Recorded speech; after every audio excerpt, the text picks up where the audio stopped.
pessoal, sejam bem-vindos a mais um vídeo do Plantão Geek. Eu sou a Miss Walker e hoje eu voltei aqui com um quadro que eu falo de cinema, né? Que eu falo de roteiro, fotografia, direção de arte, tudo que tem a ver com audiovisual. Eu falo aqui nesse quadro chamado Cinemei.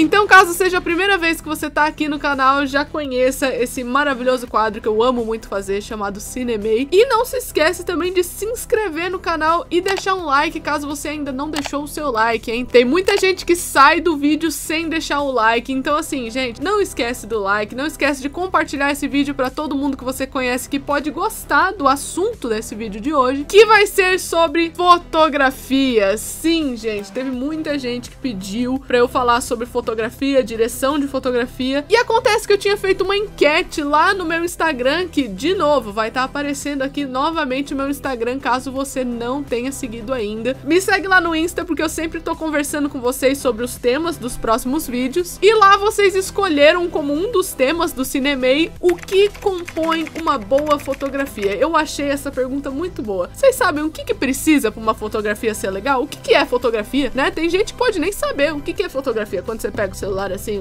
bate uma foto de alguém? Não, gente, no cinema não é assim. Então, se você já achou o tema interessante, não esquece, deixa o seu like, se inscreve no canal e vê se o sininho tá ativado também, tá? Porque o YouTube pode estar tapeando umas pessoas aí. Primeiramente, a gente tem que falar aqui o que seria a fotografia aplicada no cinema, né? Tem gente, inclusive, que chama de cinematografia, em vez de só fotografia. Tem dos dois jeitos por aí na internet e por aí nas premiações também. No caso, isso aqui que você está vendo nesse momento, você está vendo uma fotografia, né? Porque tem gente que pode não saber esse conceito, mas um vídeo são muitas fotos, uma do lado da outra. É assim que é o conceito de vídeo. Sabe, por exemplo, quando você vê aquelas coisas de, a foto está em 30 quadros por segundo, está em 60 quadros por segundo. Isso significa que bateram 30 fotos em um segundo para poder gerar essa ilusão que é o vídeo para você. Ou seja, vídeo nada mais é que um monte de foto. Então é por isso que eles chamam de direção de fotografia ou então cinematografia. Você sabendo que fotografia é tudo que você vê no cinema, é tudo aquilo que está mostrando para você, né? Está tudo enquadrado ali. Eu vou agora dar uma outra explicação do que eu interpreto como fotografia, porque pra mim fotografia tem tudo a ver com psicologia e vocês vão entender o porquê que eu cheguei nessa conclusão por conta dos requisitos de uma boa fotografia, né? Depois vocês me falam se vocês concordam com a minha definição ou não, tá? Porque isso aqui vai ser coisa minha mesmo. O profissional responsável pela cinematografia de um filme ou de uma série, né? Qualquer que seja o produto audiovisual, é o chamado diretor de fotografia, né? É a pessoa que é responsável por toda a composição de luz, de sombra, todos os enquadramentos, todos os planos e, acima de tudo, também a paleta de cor utilizada na fotografia, que vai ser muito importante nesse vídeo, inclusive, né? Vamos tentar deixar uma coisa dinâmica aqui, acho que vocês vão gostar. A fotografia é responsável por traduzir o roteiro, né? Então você tem lá um pedaço de papel, o seu roteirinho do seu vídeo, que no caso é isso aqui que eu estou segurando agora, e a fotografia, que seria a câmera aqui na minha frente, é a responsável por passar todo esse roteiro que está aqui para vocês, para a câmera, né? Por toda essa experiência que vocês vão ter agora. Isso acontece nos filmes, nas séries, nas novelas, nas minisséries, como eu falei, qualquer coisa audiovisual. Ou seja, é muito importante a fotografia conversar com o roteiro, né? Entender aquilo que o roteiro tá contando, entender o propósito de alguma cena para poder passar as emoções pro público, porque assim, gente, um filme com uma fotografia ruim não passa nenhum tipo de emoção. Infelizmente, é uma coisa que é ligada com a outra, sabe? No cinema tudo tem que ser interligado e fotografia não é diferente. Inclusive, a coisa é tão combinada que dá pra você pegar muitos spoilers do filme que você tá assistindo, da série e tudo mais, só pela fotografia. Só se você souber analisar uma boa fotografia, você já consegue pegar um monte de spoiler. Tipo, de coisa que nem aconteceu ainda, mas você consegue identificar sim. Não é uma regra, sabe? Não é uma coisa que sempre está na cara. Às vezes é um spoiler tão pequenininho que não dá pra você analisar tanto, mas muitas das muitas vezes, assim, pela grande maioria das análises que eu já fiz, a fotografia entrega muito, gente. E agora vamos começar a falar o que exatamente influencia numa fotografia. Vamos começar a numerar para vocês entenderem. A primeira coisa que eu vou mencionar aqui, é claro que seria a paleta de cores, né? Seria a combinação de cores da sua fotografia. Quando eu falo combinação de cores, eu digo, assim, qual é a tonalidade que a cena vai passar, ou até mesmo a cor da roupa dos personagens, né? Porque, como eu falei, tudo tem que ser combinado, gente. Então, se alguém vai usar uma roupa laranja, é óbvio que a tonalidade de tudo também não pode ser laranja, porque senão fica esquisito pra assistir. Mas o ponto importante desse tópico aqui de paleta de cores é que as cores, gente, possuem um efeito psicológico no nosso cérebro. Quando a gente tá assistindo, cada cor tem um efeito específico que é estudado, né? Tanto pela psicologia como outras áreas por aí. E esses estudos são aplicados na fotografia. A fotografia não faz o estudo da psicologia disso. Ela pega o material pronto, digamos assim, e aplica porque isso funciona no ser humano. Vamos pegar alguns exemplos para vocês entenderem o que a gente tá falando? Se a gente pegar a cor azul, por exemplo, nosso cérebro vai associar essa cor com algo triste, com algo mais frio, com algo que talvez seja mais melancólico. Pode ser associado a flashbacks do passado de alguém, um passado que machucou o personagem. Agora, se a gente pegar a cor laranja ou amarelo, por exemplo, vai remeter a algo caloroso, a algo que remeta a um alerta, que remeta a algo alegre, algo mais quente. Se você usa a cor vermelha, por exemplo, ela pode representar muitas coisas diferentes, é que depende do contexto. Pode representar perigo, coragem, luxúria, amor e muitas outras coisinhas. Porque isso é importante também, tá, gente? Uma cor não tem um único significado na psicologia das cores, nem nada assim. Ela possui muitos significados. Então, de acordo com o contexto, você vai aplicando ali na sua fotografia. A quantidade de saturação da cor também é muito importante. O que seria a saturação? Seria a força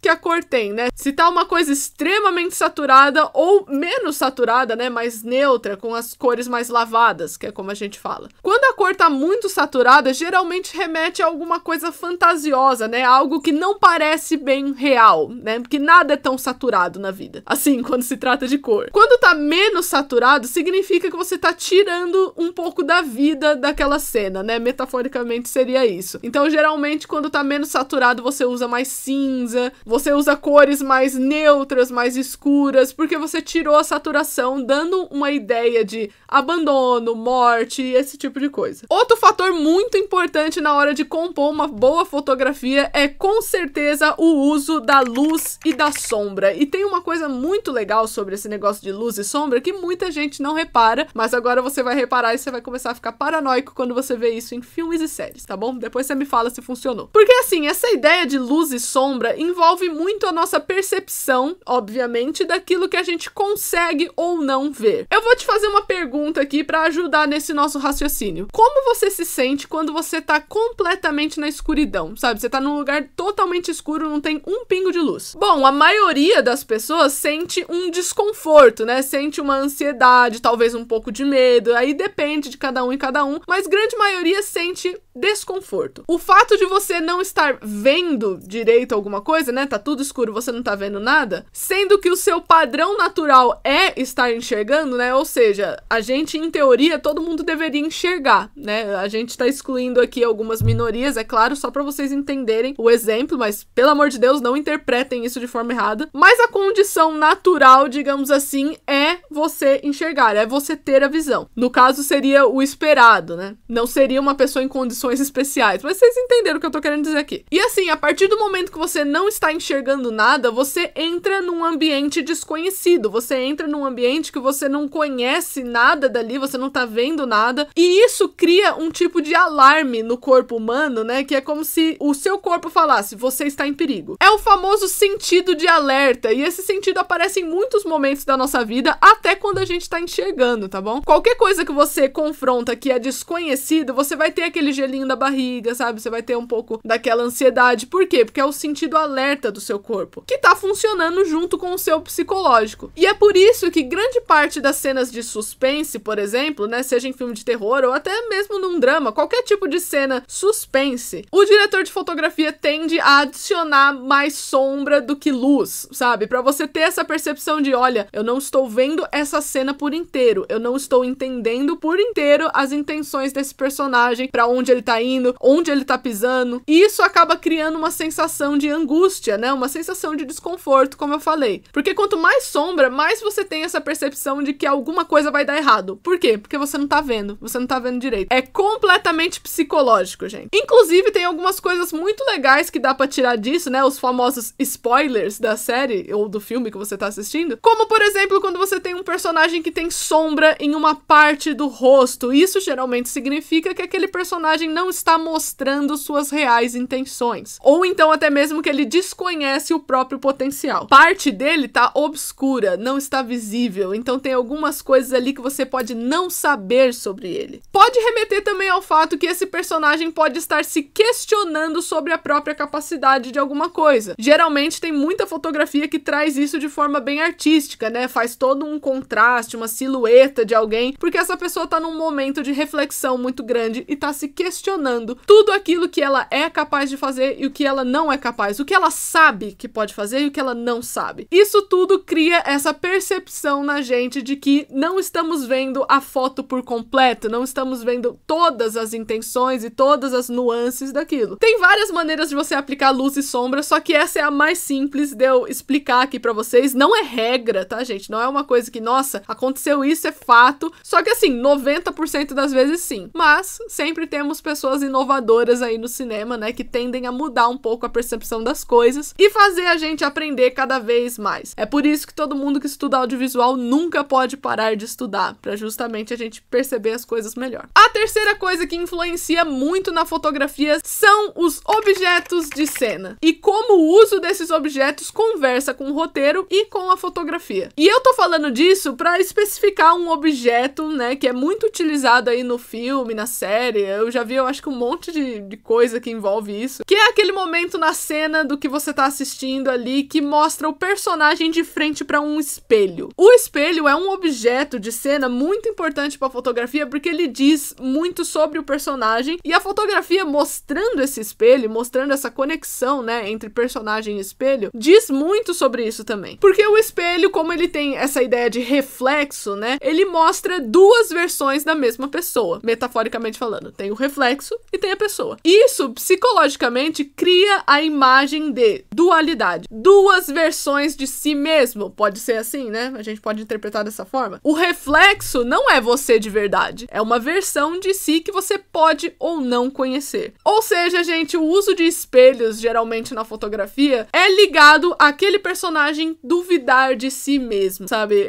Não saber exatamente quais traços de personalidade estão fortes ali ou não estão, se é capaz de fazer alguma coisa, se não é. É sobre se julgar, é sobre julgamento, é sobre reflexão do personagem. A gente tem vários usos de espelho no cinema, né, como eu disse anteriormente, e um que vem muito fácil na minha cabeça é o filme Cisne Negro, estrelado pela Natalie Portman. No filme Cisne Negro conta a história de uma bailarina que tá obcecada em conseguir o papel de cisne negro, né, como o nome do filme diz, num recital chamado Lago dos Cisnes. E assim, tem muitas conexões da Natalie Portman com o espelho, porque ela tá tão obcecada, né, a personagem, ela tá tão obcecada em ser o cisne negro, que ela cria essa segunda faceta, digamos assim, essa outra personalidade, pra ela conseguir ser um pouco mais parecida com o cisne negro. Isso faz a gente perceber que tem mais de uma personalidade nela ali, sabe? Ela é muito confusa, muito complexa. Inclusive, gente, quem não viu esse filme, eu super recomendo, tá? Filmão. Eu tive que ver mais de uma vez pra eu entender direito, porque é tanta informação que eu fico...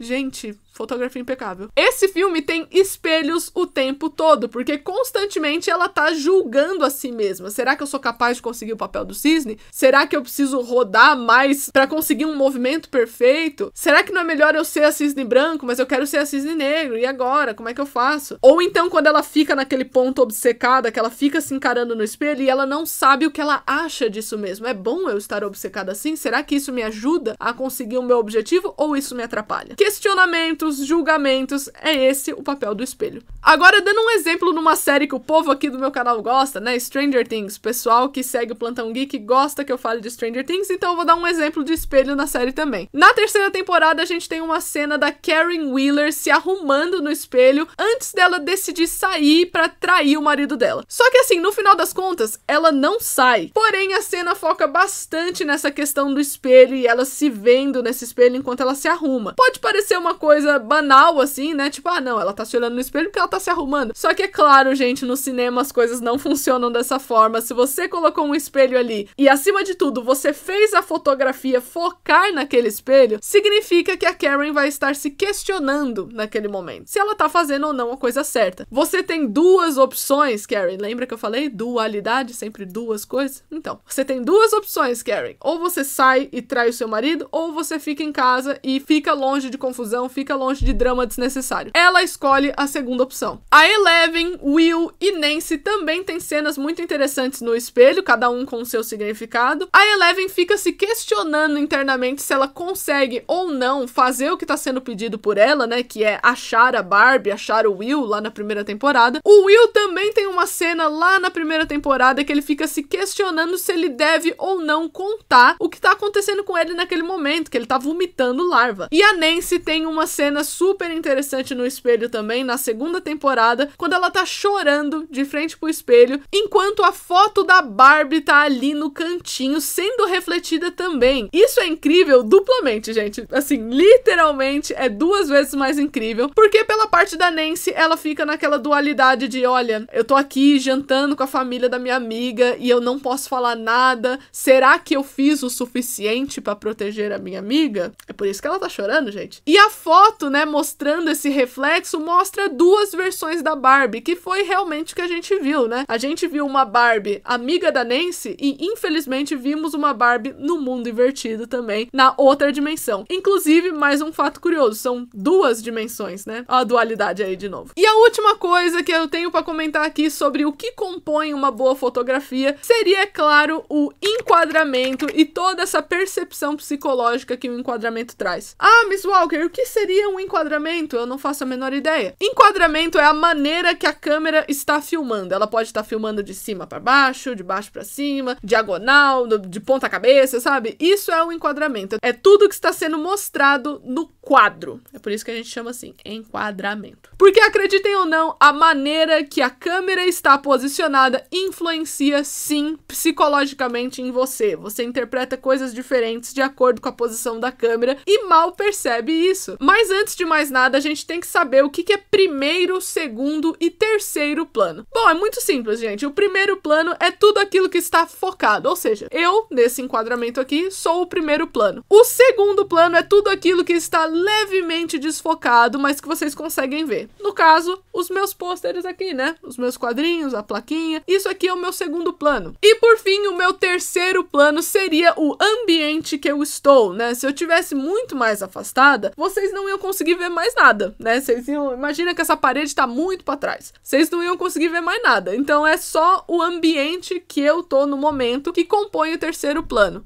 Eu vou dar um exemplo para vocês do quanto enquadramento é importante para determinar coisas ali na cena que são muito essenciais. Como, por exemplo, como identificar quem é o protagonista da sua cena. Porque, assim, toda cena tem um protagonista, tá? Não precisa ser o protagonista do filme, da série, nem nada assim, mas cada cena tem uma pessoa principal que está sendo desenvolvida. E o exemplo mais simples que eu posso dar aqui para vocês é quando você tem 3 personagens em cena, né? Tipo, um trio. Você pode anotar, a pessoa que estiver no meio sempre vai ser a destacada, sempre vai ser a que está sendo desenvolvida no momento. Às vezes pode ser a protagonista, às vezes não. Ou seja, sempre que você tem um trio, essa pessoa aqui do meio vai ser destacada primeiro, porque você olha pro meio da tela acima de tudo. Tem muitos tipos de enquadramento por aí, assim, sério, tem mais de 15, mais de 20, então obviamente não dá pra eu falar de todos. Então eu escolhi 2 pra falar aqui que são muito usados e, assim, é muito relevante até hoje, que seriam o plongier e o contra-plongier. O plongier são aqueles planos gravados de cima para baixo, e eles servem para mostrar que essa pessoa que tá embaixo, ela tá vulnerável, ela é inferior a que está olhando de cima, ou ao que está olhando de cima, né? Que pode ser alguma coisa também. É por isso que geralmente cena de acidente, você tem uma câmera alta e a pessoa olhando na direção da câmera, porque você tem um problema, algo que pode machucar a pessoa